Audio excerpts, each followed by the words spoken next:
Sa atong paglakaw dinhi sa kalibutan, ato gayud nga isangyaw sa kanunay ang pulong sa Dios. Tud kay mao kana ang iyang kabubuton. Mao kana ang makapahimuot sa Dios. Marcos 16 versikulo 15. Miingon siya kanila, panglakaw kamo sa tibuok kalibutan ug isangyaw kining maayong balita ngadto sa tanan nga katawhan.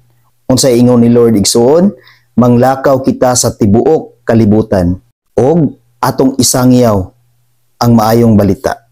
Ang gusto ni Lord igsuon nga ang atong isangyaw sa matag adlaw sa tibuok kalibutan o bisan asa tabuadto mao kanang mga maayong balita. Mao kana ang iyang word.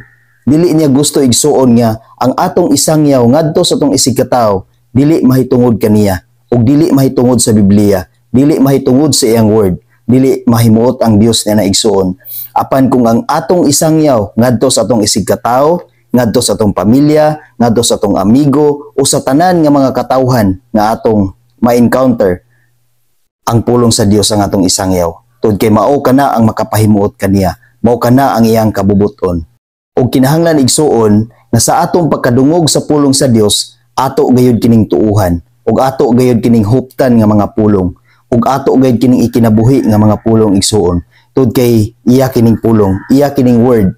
Tud kay nag-ingon siya sa Marcos 16 versikulo 16. Ang mutuo ug magpabunyag maluwas.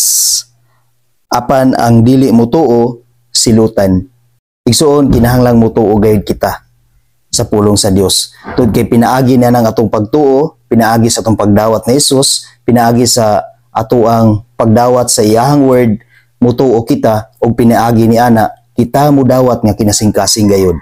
Ug ang resulta sa atong pagdawat ni Hesus sa kinasingkasing gayud ug ang resulta sa atong pagdawat sa iyang pulong mao kana ang pagpabunyag nga makighiusa ug matinud-anon nga midawat kaniya hangtod sa kahangturan sa atong kinabuhi. Tud kay pinaagi niya na igsuon mao kanay maghatod kanato sa kaluwasan. Tud kay ang pulong sa Dios kining Biblia igsuon mao kini magtudlo kanato sa matarong ug mao kini maghatod kanato sa kinabuhing dayon. Kay pinaagi niini tudluan kita kung unsaon pagkinabuhi dinhi sa kalibutan. Apan kung dili kita mutuo igsuon, kung ibaliwala nato ang pulong sa Dios, silutan gayud kita.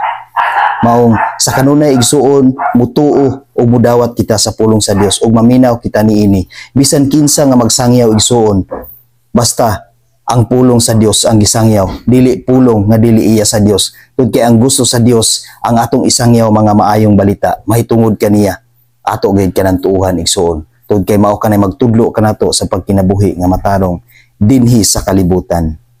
Amen. God bless sa tanan.